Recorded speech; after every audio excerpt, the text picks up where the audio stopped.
Meus amados, que privilégio compartilhar com vocês hoje, mais uma vez, a palavra de Deus. O texto que eu quero repartir com vocês está na segunda carta de Paulo a Timóteo, no capítulo 4, e nós faremos a leitura do verso 6 ao verso 18. Segunda carta de Paulo a Timóteo, capítulo 4, versos 6 a 18. Peço a você que, após a leitura, mantenha sua Bíblia aberta nesta passagem, por gentileza. 2 Timóteo 4, 6 a 18. Eu acho que todos vocês têm ciência de que, das 13 cartas que Paulo escreveu, esta foi a última carta. Ele escreveu esta carta quando estava preso em Roma, numa masmorra, chamada Mamertina. E ele escreveu essa carta já sentenciado à morte, no corredor da morte, aguardando a sua execução. Essas são as últimas palavras de Paulo registradas na Bíblia. Chamaríamos até de palavras de despedida. Portanto, são muito carregadas de emoção. A igreja está vivendo os dias mais sombrios. Os crentes estão sendo crucificados. Os crentes estão sendo queimados vivos. Os crentes daqui a pouquinho vão ser jogados às feras. E a igreja estava sendo muito assolada. E Timóteo, que era jovem, que era tímido e também doente, precisava receber o bastão da fé. E Paulo está escrevendo essa carta para ele, que estava em Éfeso. E Paulo diz assim, a partir do verso 6, Timóteo, quanto a mim, eu já estou sendo oferecido por libação, e o tempo da minha partida é chegado. Combati o bom combate, completei a carreira, guardei a fé. Já agora a coroa da justiça me está guardada, a qual o Senhor reto juiz me dará naquele dia. E não apenas a mim, mas a todos quantos amam a sua vinda. Procura vir ter comigo depressa, porque Demas, tendo amado o presente século, me abandonou, se foi para Tessalônica. Crescente foi para a Galácia, Tito para a Dalmácia. Somente Lucas está comigo. Toma contigo Marcos e traze-o, pois me é útil para o ministério. Quanto a Tíquico, mandei-o até Éfeso. Quando vieres, traz a capa que deixei em Trode, na casa de Carpo, bem como os livros, especialmente os pergaminhos. Alexandre, o latoeiro, causou-me muitos males. O Senhor lhe dará paga segundo as suas obras. Tu guarda-te também dele, porque resistiu fortemente às nossas palavras. Na minha primeira defesa, ninguém foi a meu favor, mas todos me abandonaram. Que isso não lhe seja posto em conta. Mas o Senhor me assistiu e me revestiu de forças, para que por meu intermédio a pregação fosse plenamente cumprida, e todos os gentios a ouvissem, e fui libertado da boca do leão. O Senhor me livrará também de toda obra maligna, e me levará salvo para o seu reino celestial. A Ele, pois glória pelos séculos dos séculos. Amém. Meus amados, é sabido de todos vocês que Paulo esteve preso em Roma 2 vezes. A primeira prisão ocorreu nos anos 61, 62. A segunda prisão nos anos 66, 67. Na primeira prisão, quem estava por trás, orquestrando contra Paulo, eram os seus irmãos, eram os judeus. Na segunda prisão, quem estava conspirando contra ele,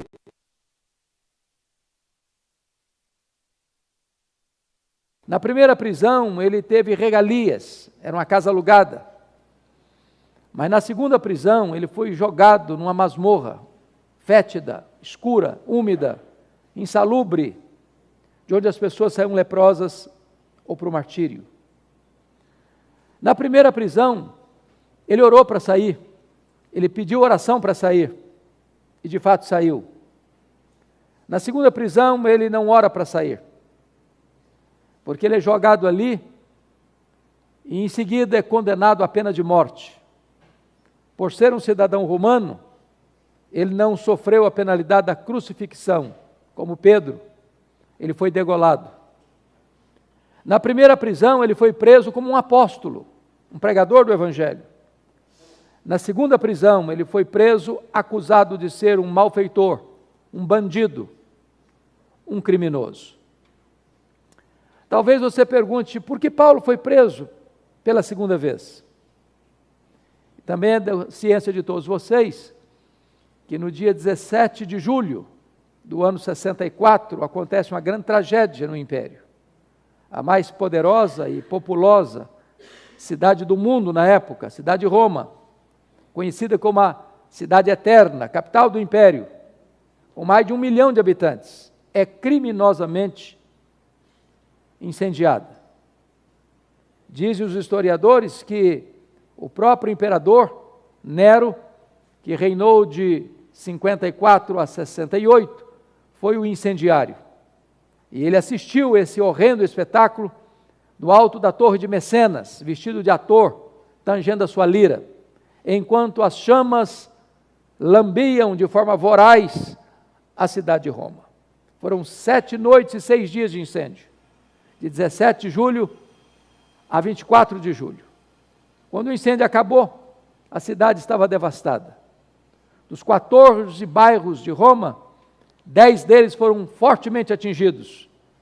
Mas, curiosamente, os 4 bairros restantes, densamente povoados por judeus e cristãos, dão a Nero um álibi para botar a culpa do incêndio de Roma nos cristãos.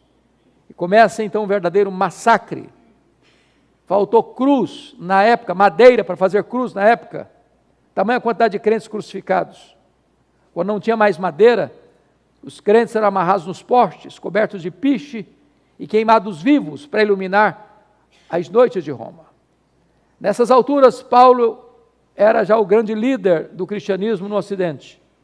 E ele começa a ser procurado, caçado, até que botam a mão nele. Talvez em Trode, na casa de Carpo. Não deu sequer para pegar seus objetos pessoais, sua capa, seus livros, seus pergaminhos. E então agora ele é levado a Roma. E ele é jogado nessa masmorra mamertina. Talvez você pergunte ainda, o que é que esta situação produziu na alma de Paulo? Que efeitos isso teve na sua vida?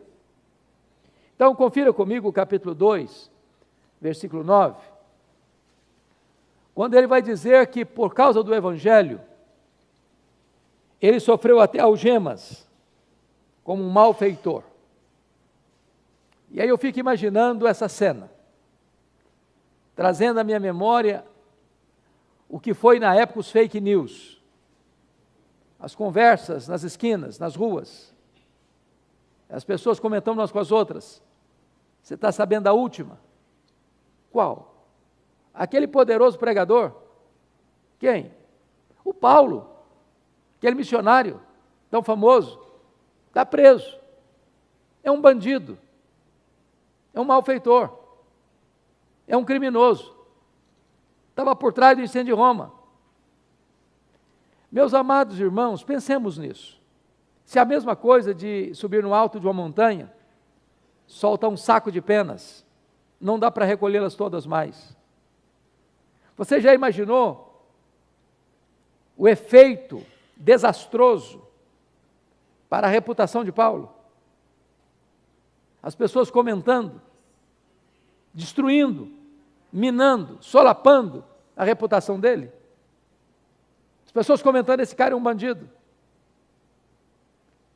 Imagine o efeito emocional que se produziu nele, de ver o seu nome na lama, de ver o seu nome conspurcado, maculado, por um comentário maldoso. E ele diz que sofreu algemas como um malfeitor, como um bandido, como um criminoso. Em segundo lugar, dá uma olhadinha aí no capítulo 1, versículo 15. Ele vai dizer o seguinte para Timóteo: ô Timóteo, você está ciente de que todos os da Ásia me abandonaram. A pergunta é: quem são esses da Ásia? E a resposta seria: aqueles que foram fruto do seu ministério na Ásia. Ele passou 3 anos na Ásia. A cidade de Éfeso, que era uma das grandes metrópoles daquele tempo, com mais de 300 mil habitantes, foi profundamente impactada pelo ministério dele. Além do mais, no período em que lá ficou, igrejas foram plantadas na província da Ásia Menor, como Esmirna, Pérgamo, Tiatira, Sardes, Filadélfia, Laodiceia, Colossos e Herápolis. Eram seus filhos na fé, mas se acovardaram, abandonaram Paulo, deixaram Paulo sofrer as consequências daquela perseguição tão atroz. Não é fácil você ser abandonado. Não é fácil você ser abandonado numa hora de crise. E não foram alguns, nem a maioria, todos abandonaram Paulo. Ele está sozinho. Mas olha o capítulo 1, versículo 8. Paulo vai dizer assim para Timóteo: Timóteo, não te envergonhes, portanto, do testemunho de nosso Senhor, nem do seu encarcerado que sou eu. Talvez nada mexeu mais com as emoções de Paulo que isso aqui. Timóteo era o seu mais próximo colaborador. Era o seu filho amado. Timóteo está com vergonha de Paulo. Timóteo está acovardado. Timóteo está com constrangimento de dizer: esse homem é meu pai na fé, esse homem eu conheço, ele não é um bandido, ele não é um criminoso, ele é um homem de Deus.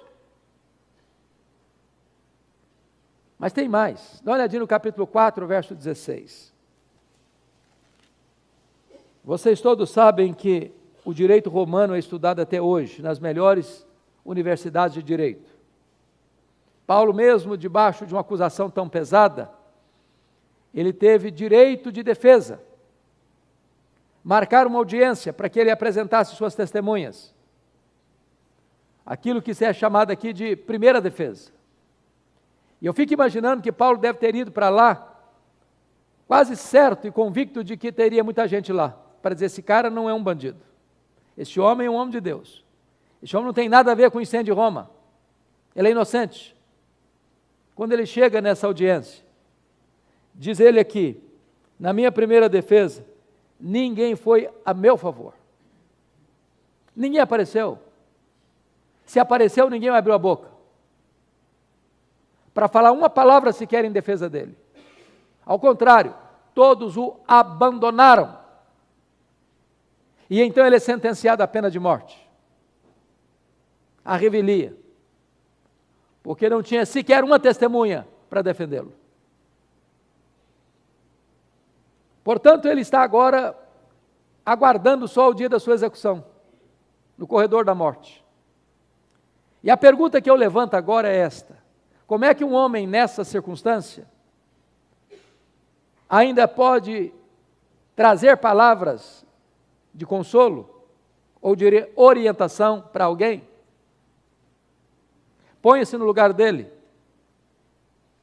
Imagine como você estaria. E em vez de ele estar desesperado, se descabelando, ou rebelado contra Deus, ou amargo, no final da vida, no apagar das luzes, na última volta do ponteiro, no último furo da correia, na hora mais amarga da vida, ele ainda abre a boca para orientar e trazer para você e para mim, nesta noite, alguns princípios extremamente importantes. O primeiro princípio que eu gostaria de compartilhar com vocês, está aí no versículo 9. Ele diz: Timóteo, procura vir ter comigo depressa.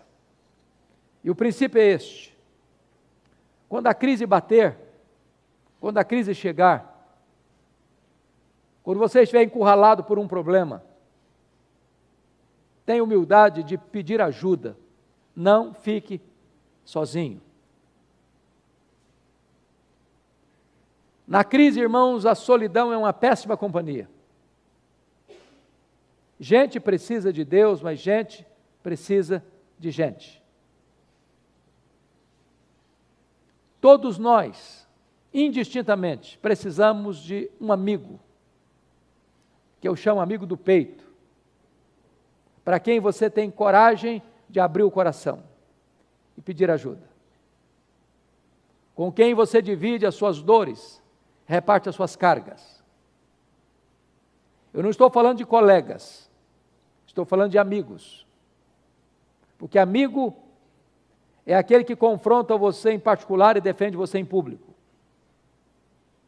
Amigo é aquele que chega quando todos já se foram.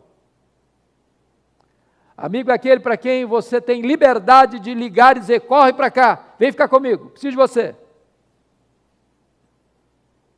Amigo é aquele para quem você abre o coração sem medo de ser traído, ser exposto. A pergunta que eu lhe faço nesta noite é: quem são seus amigos? Para quem você abre o coração? Com quem você tem liberdade de dizer: vem para cá, eu preciso de você?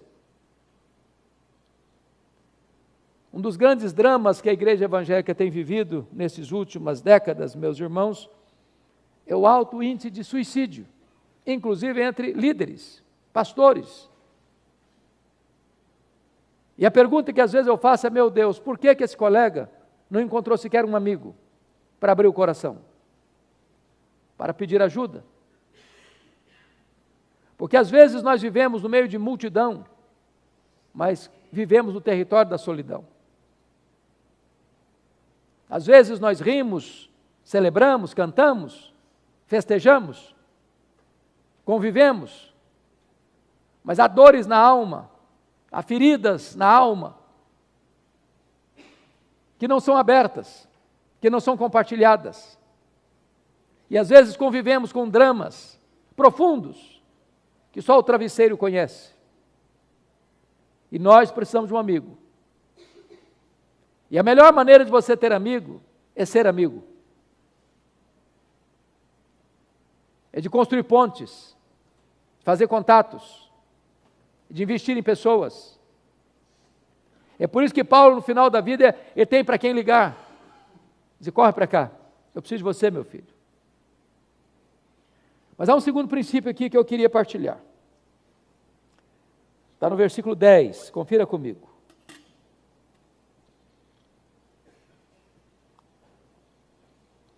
Porque Demas, tendo amado o presente século, me abandonou. E o princípio que está aqui por trás é o seguinte: se as pessoas decepcionarem você, não faça registros de mágoas. Põe o pé na estrada, continue caminhando. Irmãos, isso não é se, é quando. As pessoas vão nos decepcionar. E nós vamos decepcionar as pessoas. A questão não é o que as pessoas vão fazer com você. A questão é como você vai reagir a isto. Porque se você guardar mágoas e ruminar as memórias amargas, você vai perder a alegria, perder o sono, perder o apetite, perder a paz, perder a saúde, perder o foco. Eu li um livro que marcou muito a minha vida, um livreto de Viktor Frankl, Em Busca de Sentido. E esse homem é o pai da logoterapia, é um judeu que ficou preso no campo de concentração nazista e sobreviveu. E ele diz uma coisa interessantíssima, ele diz o seguinte: a única coisa que ninguém pode tirar de você é o direito que você tem de fazer suas escolhas. As pessoas podem tirar seus bens, sua saúde, sua família, sua vida, mas ninguém pode tirar de você o direito que você tem de fazer suas escolhas. As pessoas falam mal de você, você fala bem delas. Elas amaldiçoam você, você abençoa elas. Elas perseguem você, você ora por elas. Porque se alguém machucou você um dia, abandonou você na hora mais crítica da sua vida, virou as costas para você, caminhou com você um tempo, agora não caminha mais. Você ficar preso a isso, ruminando isso, alimentando memórias amargas, você perde a razão para continuar caminhando. Quantas pessoas feridas na família, porque um dia alguém machucou, um dia o marido abandonou, um dia a esposa abandonou, um dia os pais abandonaram, um dia os amigos próximos abandonaram. Parece que a vida perdeu o sentido dali para frente. Não se teve forças mais para prosseguir.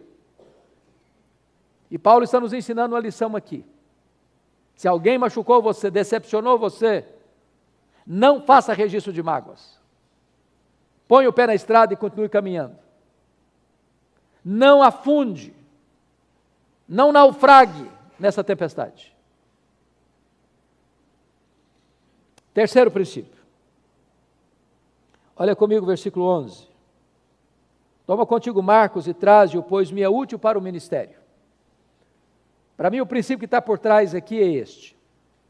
Se na caminhada da vida, você se lembrar que você foi rude demais com alguém, machucou alguém, feriu alguém, tenha coragem de voltar, de pedir perdão, de restaurar, e de construir pontes onde um dia você cavou abismos. Eu só posso interpretar o versículo 11 à luz de mais dois textos. O primeiro deles, Atos 13:13. Esse Marcos aqui é o João Marcos, primo do Barnabé, que abandonou os dois missionários na primeira viagem missionária em Perge da Panfilha. A Bíblia não diz por quê. Podemos fazer pelo menos 3 cogitações. Talvez uma delas seja a verdade. A primeira delas, o Marcos era muito moço, muito jovem. Quem sabe pensou que missões fosse turismo. Quando ele percebeu que não era, se decepcionou e voltou para a casa da mãe. Segunda possibilidade, quando ele saiu de Antioquia, o líder da caravana era o seu primo, Barnabé. Lá em Pafos, Paulo assume o comando. E agora quem lidera a caravana não é mais Barnabé, é Paulo. Ele deve ter pensado, sob a liderança do meu primo, eu tinha coragem de ir, na liderança do outro eu não vou. Terceira possibilidade, eu creio na terceira. Está escrito lá em Gálatas capítulo 4, que Paulo pregou o evangelho pela primeira vez na Galácia, entenda-se Galácia do Sul, Antioquia da Pisídia, Icônio, Derbe e Listra, pela primeira vez, por causa de uma enfermidade física. A pergunta é: que enfermidade física era esta? Porque não consta que ele tenha saído de Antioquia doente, mas consta que ele chegou na Galácia doente. Talvez a enfermidade que ele mesmo se referiu em 2 Coríntios 12:7, o espinho na carne, mensageiro de Satanás, para lhe esbofetear, a fim de que ele não se ensoberbecesse. Obviamente o espinho na carne não veio de Satanás, veio de Deus. E sabemos que veio de Deus por causa do propósito, para que ele não se ensoberbecesse.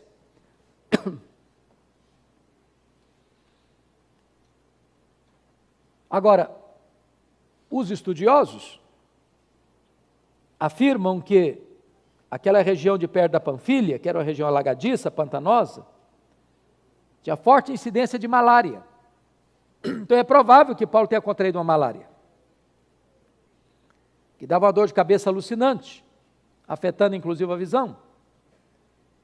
E parece-nos que tem alguma coisa a ver com isso, porque quando ele chega na Galácia, os crentes queriam arrancar os próprios olhos para dá-los a Paulo.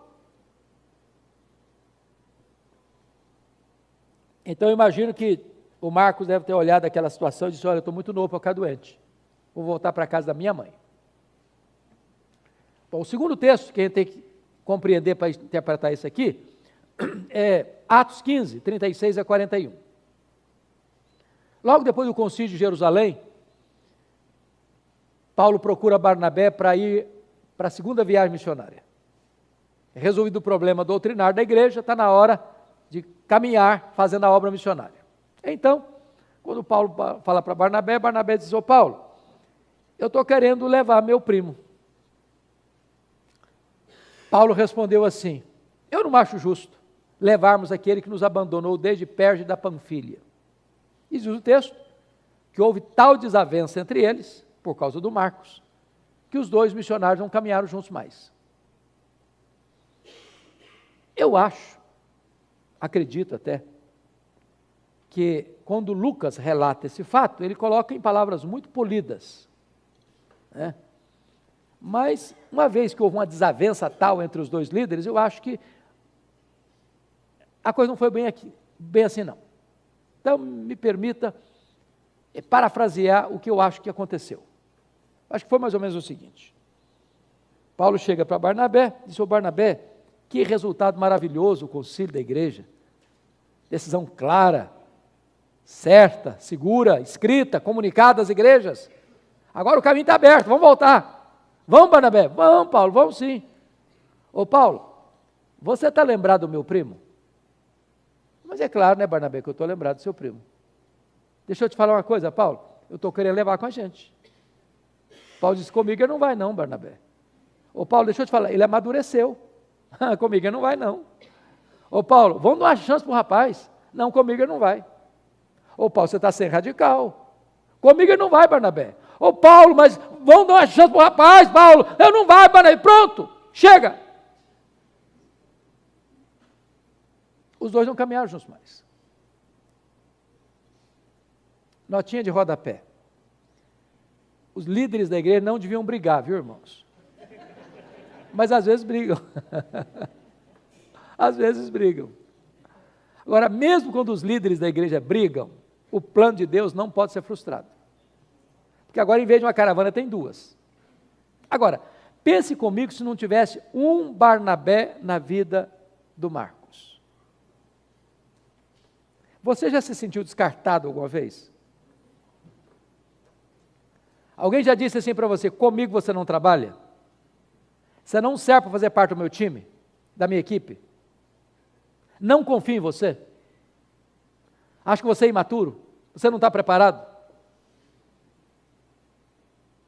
Bendito seja Deus, porque o Barnabé pegou o Marcos e levou para Chipre, investiu nele. Mais tarde o Pedro discipulou o Marcos. O primeiro evangelho a ser escrito não foi Mateus, foi Marcos.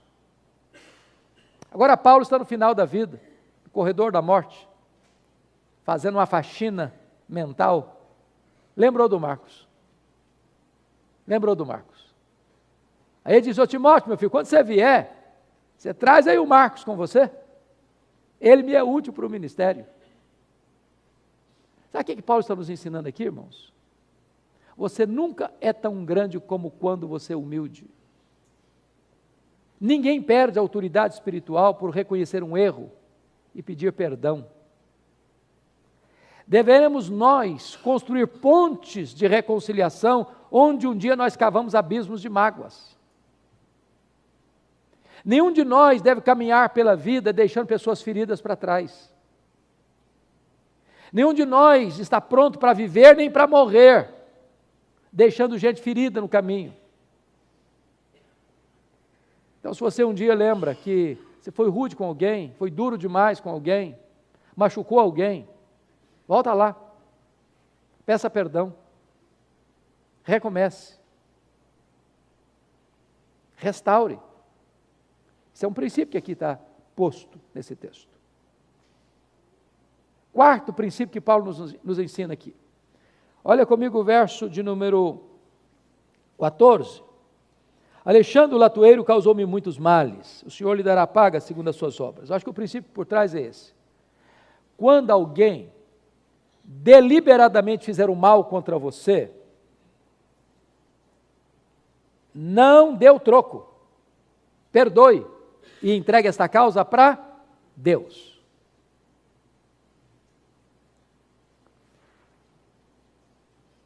Às vezes, as pessoas ficam chateadas com a gente sem você saber.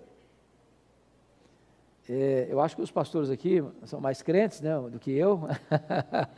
Acho que nunca aconteceu com eles, mas comigo às vezes acontece isso aí. Eu tomo um susto. Eu chego às vezes na igreja, e uma pessoa, ao chegar no pátio da igreja, me puxa de lado assim e falou: pastor, estou muito chateado com o senhor. Eu falei: mas o que houve? O senhor não está lembrado? Eu falei: não estou. Aquele dia, eu falei: qual dia?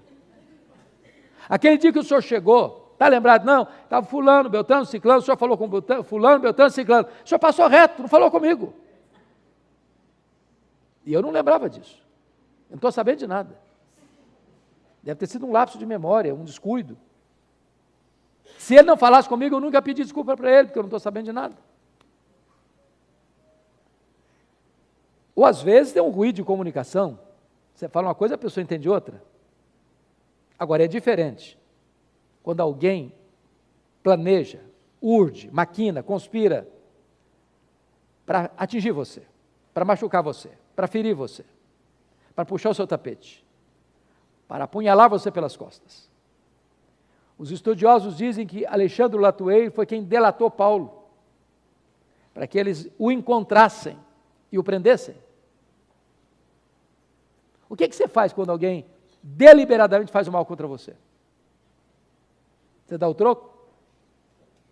Você paga na mesma moeda? Crente não faz essas coisas, né, irmãos? Ou faz? Talvez você diga assim, bom, eu não faço não. Mas eu vou dizer para a pessoa assim, fulano, eu não vou dar o troco não, mas o seu dia vai chegar. O seu dia vai chegar. E quando o seu dia chegar, a minha vitória vai ter sabor de mel.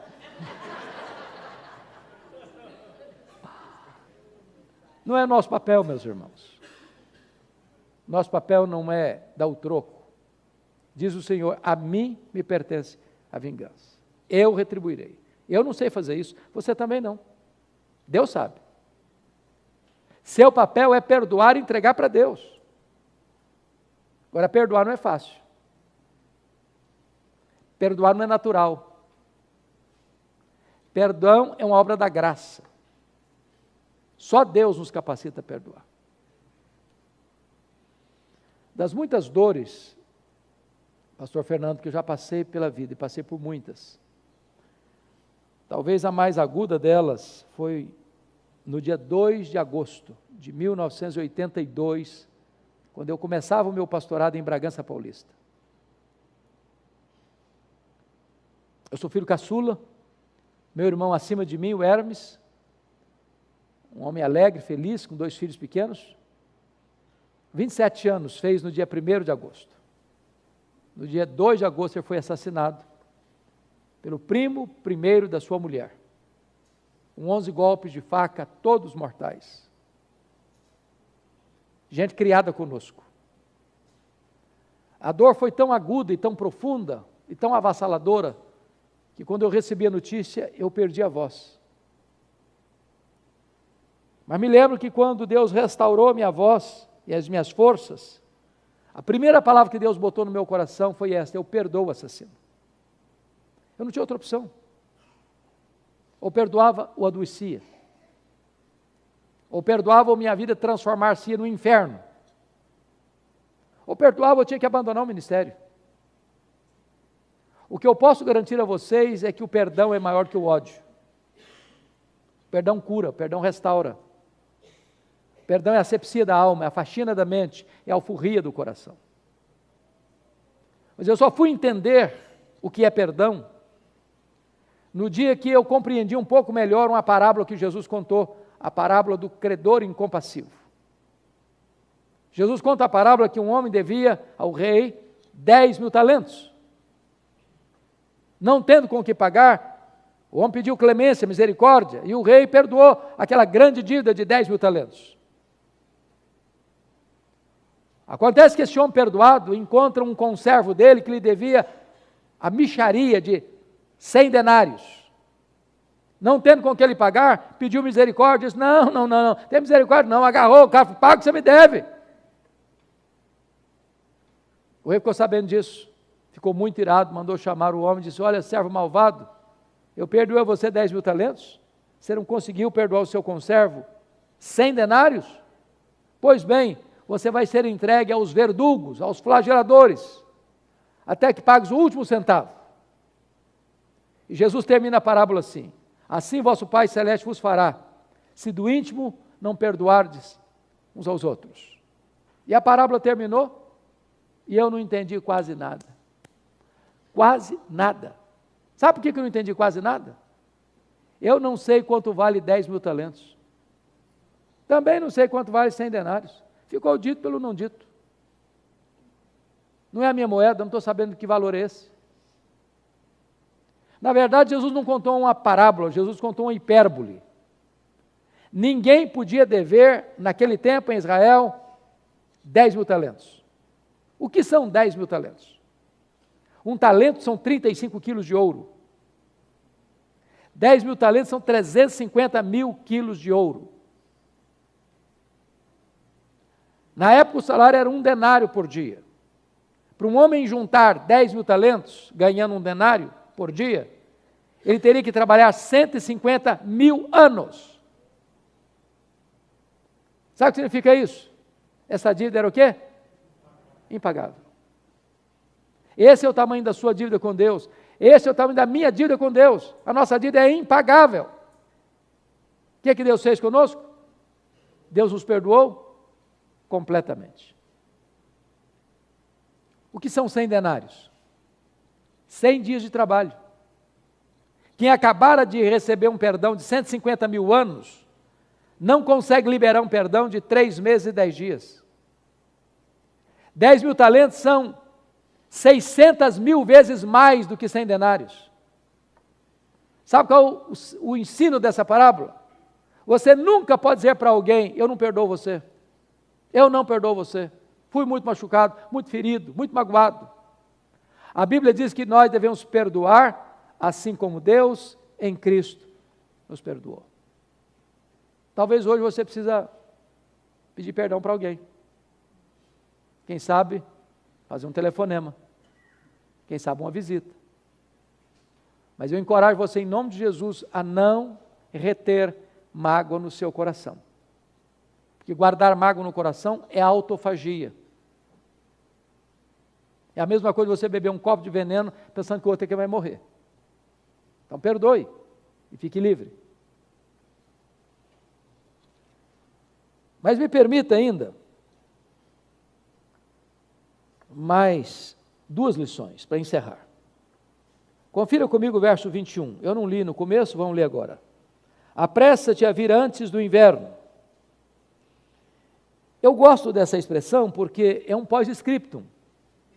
Paulo já havia dito no verso 9 assim, procura vir ter comigo depressa. Mas depressa é um termo que não é preciso, exatamente preciso. Eu não sei o que é depressa. Pode ser 1 minuto, 1 hora, 1 dia, 1 semana, 1 mês, eu não sei, depende. Então Paulo não quer que Timóteo tenha qualquer dúvida do que ele está falando.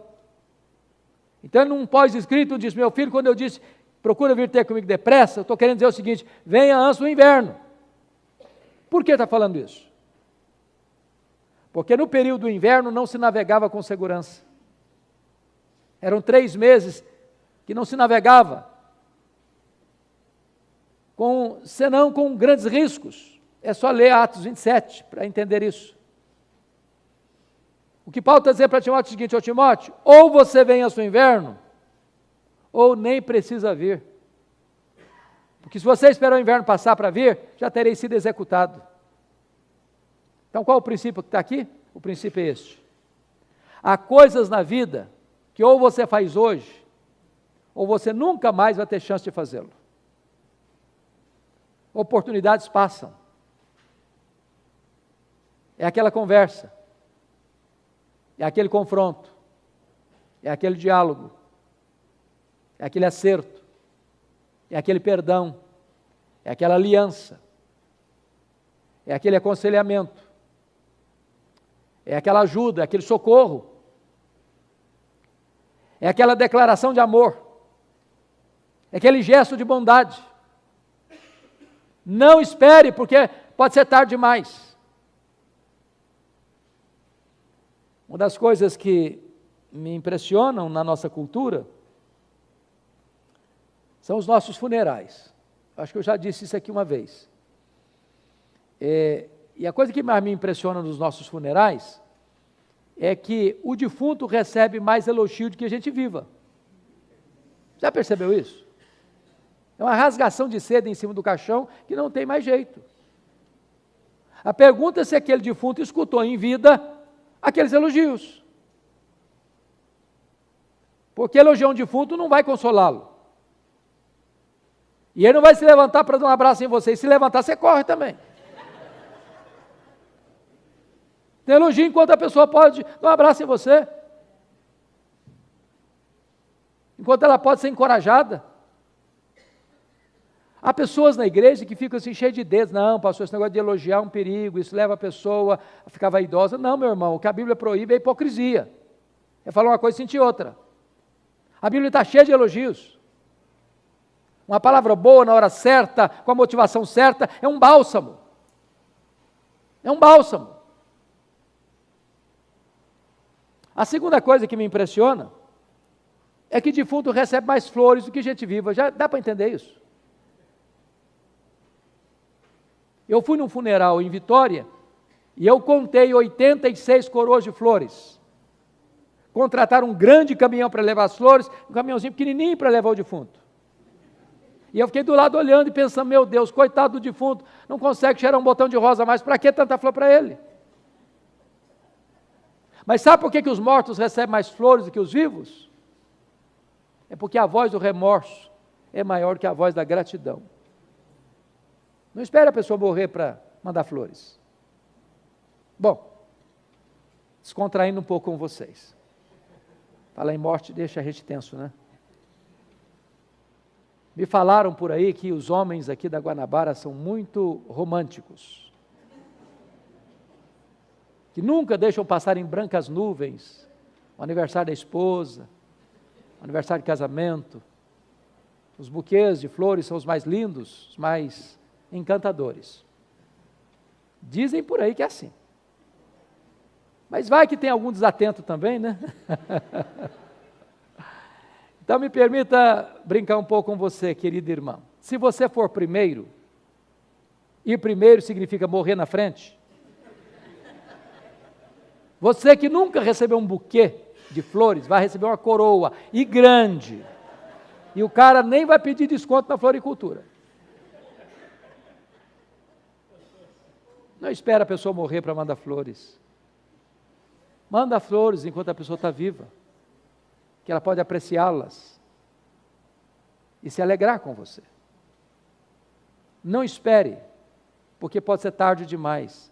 O que tem que fazer, faça hoje, enquanto é tempo. Mas me permita encerrar agora com o verso 18. O último princípio que eu gostaria de compartilhar com vocês. Na parte final do verso está escrito assim: a Ele glória pelos séculos dos séculos. Amém. E o princípio é este: a melhor maneira de você encerrar a sua carreira e fechar as cortinas da vida é dando a Jesus toda a glória que Ele merece. Não a nós, Senhor, não a nós, mas ao Teu nome da glória, porque tudo vem dEle, tudo é por meio dEle e tudo é para Ele. Que você possa viver para a glória do nosso glorioso Redentor. Que a sua casa possa viver para a glória do nosso glorioso Redentor. Que a sua família possa resplandecer a glória do nosso glorioso Redentor. Que Deus nos abençoe. Amém.